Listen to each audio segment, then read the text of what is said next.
Bienvenidos. Esto es Fuera de la Caja. Yo soy Macario Esquetino. Le agradezco mucho que me escuche en este análisis de la semana que termina el 2 de abril, un día que era antes una gran fecha nacional, el día en que se derrota definitivamente la invasión francesa, gracias al general Porfirio Díaz. Él era el héroe del 2 de abril y por esa razón pues lo fueron desapareciendo en el periodo del régimen de la revolución. Recuerda usted que para que los revolucionarios pudieran legitimarse, pues les era indispensable convertir a Porfirio Díaz en el peor villano posible. Esa es también la razón por la cual Benito Juárez se convierte en el más grande héroe imaginable para, con eso, por comparación, destruir a Porfirio y darle legitimidad a los ganadores de la Revolución Mexicana, ese conjunto de guerras civiles que pues no generó mucha ventaja al inicio y que en el transcurso del siglo XX nos dejó todavía como un país de media tabla, en lugar de que pudiéramos convertirnos en un país desarrollado, pero pues eso ya es historia.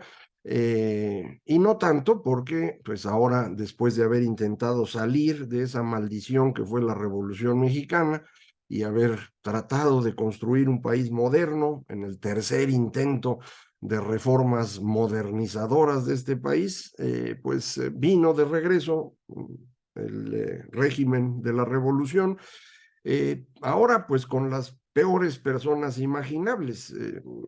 Durante el siglo XX, sin duda, tuvimos gobiernos que venían de esa tradición, gobiernos que fueron de distinto nivel, algunos bastante malos, como la Docena Trágica, Echeverría y López Portillo, otros mejores. Los viejos recuerdan a Adolfo Ruiz Cortines. En el sindicalismo, el que es famoso es López Mateos. Uno encuentra surtido. El gobierno actual es peor incluso que el de Luis Echeverría. Bueno, pues yo espero que no tenga una siguiente edición porque todavía sería peor. Pero bueno, eso ya veremos qué ocurre. Eh, Eso es por el día de hoy, 2 de abril. Un último comentario a quienes no les gusta la palabra presidenta. Eh, no quiero dedicar demasiado tiempo, pero yo coincido con que todas las palabras terminadas en ente, del latín ens entis, deberían tener una sola forma de declinarse, ¿no? Nada más como el caso de durmiente o presidente. Sin embargo, para todos aquellos que no les gusta la palabra presidenta, debería regresar a tratar de entender entonces por qué la palabra sirvienta es algo que no les molesta. Eh, Cuando a mí me lo explicaron de esa manera, entendí que si se está utilizando la palabra presidenta por deseo de las personas que ocupan este puesto, pues yo creo que hay que hacerlo. Entonces, ahí muere ya para los que no les guste, pues ni modo, ¿no?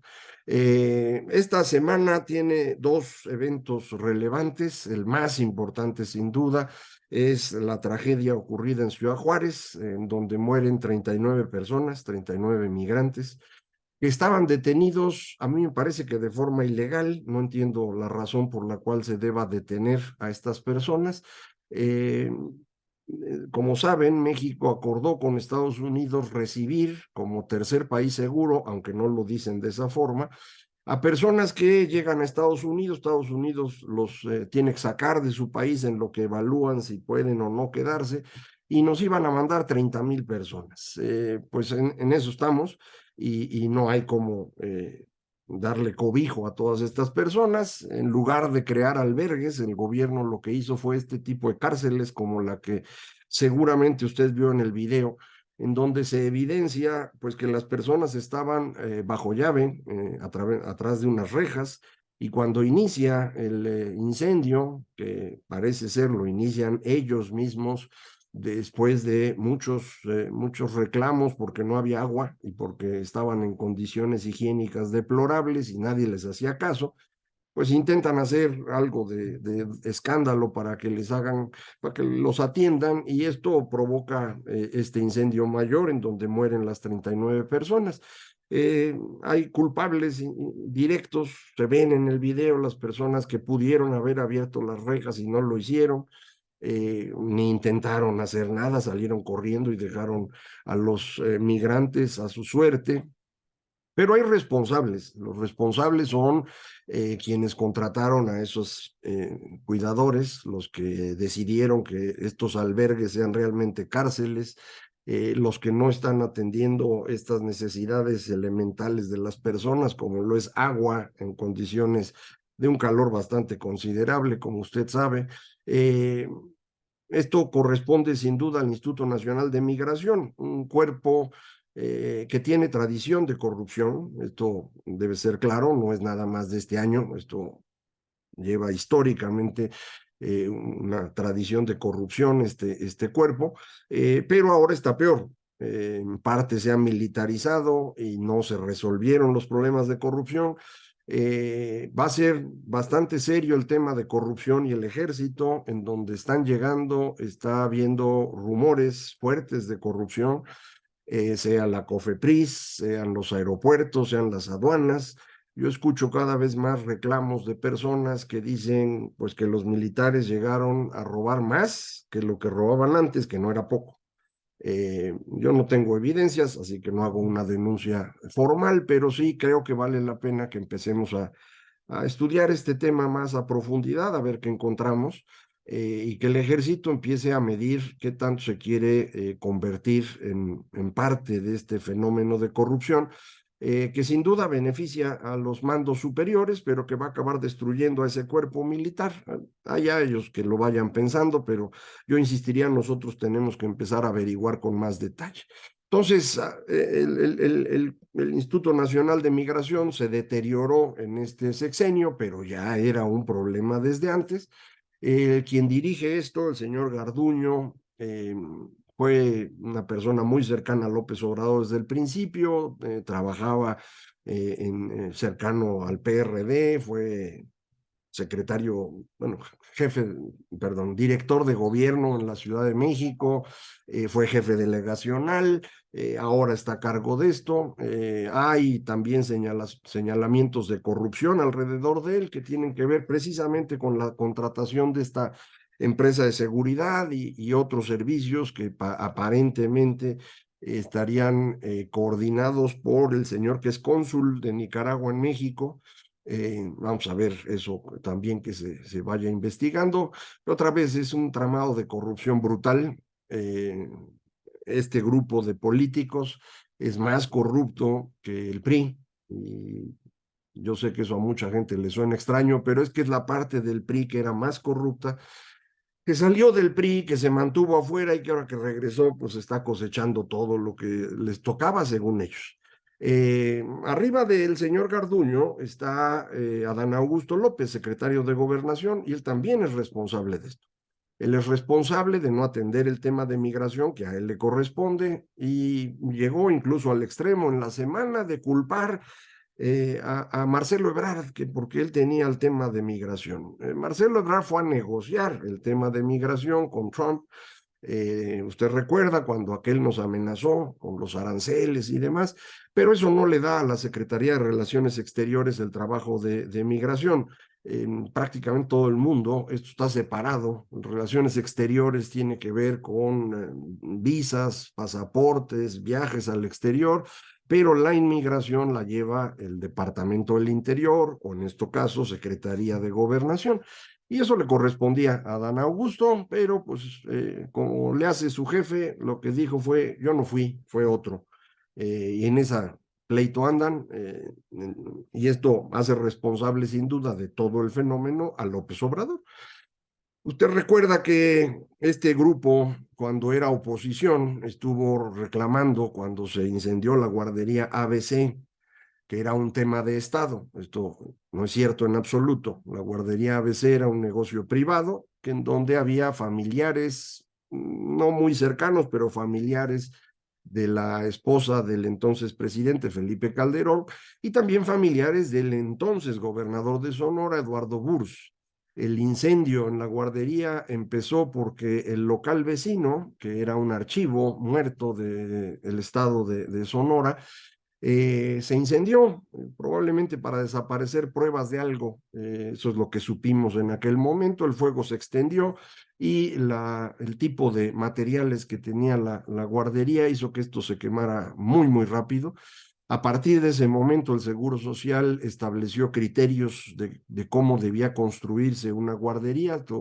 Se aprendió de inmediato de ello y ha sido una buena cosa ese aprendizaje. Desafortunadamente, antes de ese evento no había estos criterios de construcción. Es una desgracia, pero no es un crimen de Estado. Dijeron lo mismo cuando lo de la matanza en Iguala de los jóvenes de Ayotzinapa que andaban paseando en camiones, boteando para poder ir a la marcha del 2 de octubre que van cada año. Y en aquella ocasión, pues se les ocurrió ir a Iguala porque en parte iban a presionar al presidente municipal de la zona.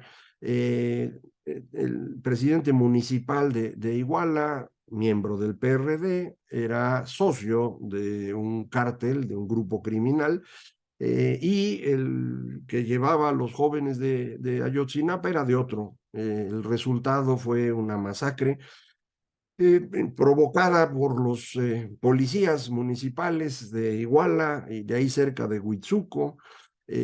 Probablemente hubo intervención de militares, eso dicen, pero nunca se ha podido probar. Sin duda hubo intervención de las autoridades locales, pero los señores de Morena, que entonces estaban construyendo su partido, dijeron que esto era un crimen de Estado y que el responsable era Peña Nieto. Yo no veo cómo llevar el tema que era de esa región y que probablemente implicaba como responsable al gobernador del estado de Guerrero, pues no había forma de llevar esto a nivel federal, pero ellos lo hicieron porque pues ellos para ganar votos son capaces de cualquier cosa. Bueno, ahora la tragedia de Ciudad Juárez sí es un problema de Estado, es el Estado federal el que tenía que hacerse cargo de la seguridad de estas personas, de los migrantes que ellos habían detenido probablemente de forma ilegal y ellos no lo hicieron, los abandonaron a su suerte. Esta es la primera ocasión en la que yo creo que con toda claridad puede gritarse fue el Estado. Pero ahora ellos gobiernan y entonces pues ahora están encontrando todo tipo de explicaciones y excusas. Yo insistiría, lo he escrito y lo digo aquí, este es el gobierno más irresponsable que hemos tenido. No son capaces de asumir la parte que les corresponde a ellos como encargados de la administración pública y la han ido destruyendo al extremo de que pues ya no se puede hacer literalmente nada. No pueden manejar las medicinas porque Cofepris es una cosa espantosa y porque la Secretaría de Salud está en manos de un personaje criminal, el señor López Gatell, gracias a que su jefe, el secretario de Salud, es un absoluto incapaz. Lo mismo está ocurriendo en la Secretaría de Educación Pública, dirigida por una militante de la Coordinadora Nacional de Trabajadores de la Educación, que no sabe nada de educación, es una activista de toda la vida. Lo mismo estamos viendo en prácticamente todas las secretarías que ya no tienen dinero, que no pueden operar y entonces los problemas se van incrementando y se van acumulando. Frente a ellos, López Obrador, que no tiene idea de cómo se gobierna ni cómo se administra, no sabe hacer un cheque, dice, bueno, pues está cada vez más enojado y está intentando destruir todo a su paso con tal de no perder el poder. Y ese es el otro evento de la semana, dos leyes que se están promoviendo. Una de ellas acerca de la minería, la reporteó Sarmiento en su artículo ahí en Reforma, detalló algunos puntos, en particular esta idea de que no se van a dar ya estos concesiones para trabajar una mina por 50 años, sino que van a ser de 15. Es un problema porque pues las minas no son cosas simples y es difícil proyectar algo que sea negocio en 15 años. Por ejemplo, no una mina, la refinería que están haciendo los señores ahí en Dos Bocas. Si la hubieran proyectado a 15 años, nunca la hubieran hecho. Es imposible pagarla. De hecho, no se va a pagar nunca. Pero ellos quieren que el sector privado pueda pagar sus negocios en 15 años, negocios de este tipo de inversión. Es absurdo, es imposible. No es solamente esto que impediría que llegue nueva inversión, sino que quieren retroactivamente a quien ya tiene una concesión reducírsela a un máximo de 15 años, con lo cual pues a muchos les quitarían sus minas. Adicionalmente, van a dar las concesiones por mineral. Si usted va a sacar oro, pues nada más puede sacar oro. Si va a sacar plata, nada más plata. Si va a hacer cobre, pues nada más cobre. Entonces esto complica mucho las cosas porque pues no piense usted que abre uno una mina y allá adentro están las moneditas de oro. Hay que separar el mineral y estos procesos normalmente dan como resultado distintos tipos de aleaciones y de metales. Y de ahí, pues la empresa va más o menos recuperando su inversión con la combinación de todo ello, cosa que sería imposible. Entonces, en materia de minas, lo que está buscando esta ley es acabar con la minería privada. No sé para qué, porque el gobierno no puede hacer minería, pero pues allá ellos. La otra ley que la reportó Luis Miguel González en El Economista tiene que ver con una idea muy similar, pero para todo, ¿no? Es una modificación a la administración pública para que el gobierno pueda retirar concesiones o pueda cancelar contratos que ya tiene sin pagar nada, sin indemnizaciones. ¿Por qué? Pues porque es el interés nacional. Esta confusión entre nacional y Estado, y luego entre Estado y partido, y entre partido y líder, es una cosa espantosa. Durante todo el siglo XX ese fue nuestro problema, confundir al Estado mexicano con el PRI. Afortunadamente en aquel entonces el PRI no se confundía con las personas, todo el mundo sabía que el PRI era la herramienta del presidente, 6 años, y después iba a ser de otro. Pero hasta ahí llegaba. Nosotros aquí estamos en un punto en el que todo se está construyendo alrededor de un señor que se va a morir un día, porque todos se mueren. El señor López Obrador, sus seguidores parecen no entender que ni es una persona inteligente, ni puede ver el futuro, a duras penas se imagina lo que pasa en 24 horas, y encargarle a él todo, acercarle todo el poder, lo único que va a dar como resultado es el derrumbe del Estado mexicano. Ellos, los seguidores de López, los miembros de Morena, son igualmente incapaces, pero no tienen ni siquiera el carisma del señor Andrés Manuel. Esa es la gran virtud que él tiene en términos políticos. A su alrededor no hay nadie que tenga un carisma similar, pero todos andan más o menos con la misma capacidad de administración o inteligencia o como usted le quiera llamar. Es la caquistocracia, le puse en un artículo esta semana, una palabra que eh, utilizan los científicos sociales italianos desde hace algunas décadas para referirse al gobierno de lo peor. Este es el gobierno de lo peor. Esto no significa que no pueda haber una peor versión de este mismo gobierno, claro que la puede haber. Es Claudia, como dicen ellos, o en su defecto será Augusto. Entonces, se nos está complicando, como usted escucha. No estoy diciendo que vaya a haber una gran tragedia en los próximos días, pero si esto continúa como va a ser bastante más complicado recuperar al país cuando se logre tener otros gobernantes. Yo espero que se puedan frenar estas leyes que le refería en el Congreso, el bloque de oposición haga algo que lo pueda ayudar a detener. Creo que no se va a lograr porque necesitan mayoría simple, pero ambas serán inconstitucionales y habría que ir a la Corte. Ignoro si después de tantos intentos de inconstitucionalidad de parte de López Obrador pudiera levantarse algún recurso, alguna queja, exigiéndole cumplir su promesa cuando entró al gobierno, cumplir y hacer cumplir la Constitución. Este intento continuo de violar la Constitución haciendo uso de leyes inconstitucionales Me parece que debería ser castigado de alguna forma, pero ignoro si tenemos esa posibilidad o tenemos que esperar a que sea la historia la que lo juzgue y mientras tanto va a seguir aguantando estos 15 meses que le faltan al señor para irse mucho a su rancho. Muchísimas gracias. Esto fue Fuera de la Caja.